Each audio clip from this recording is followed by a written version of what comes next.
mafezisi takaita akafonera wanzi tikuda kuti uye kustoridza obva ngoti bho ndoti wambobvunza mari no handina wabvunza kuti uchaenda neiwodzoka nei handina ndi miles fona bheki utaura ndiri panapa mutaurirana pamari ende ukazoda kubvunza mari afterwards value yako yatodzika saka time yekutobvunza is now sandoti kana ndingomupa matips ese kuti even bhozi anoridza lot magospel circles tinzani pana usafoka nyimbo zviye tikuridzira mwari ane music yakakwana kudenga atori bho tirikuitidzira notega pana Pihwa mari yako mwari atori bho anzi anenge dzinoridza magitaro panapa tiri kuridzirana Pihwa mari yako ona so my first days vaimbomuremera because is very quiet and soft. India was also quiet and soft my first days, but my guitar akandivhura brain man.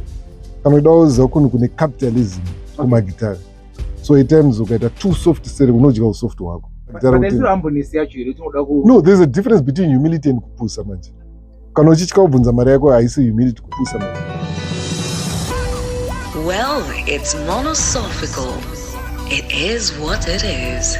And we say it like it is.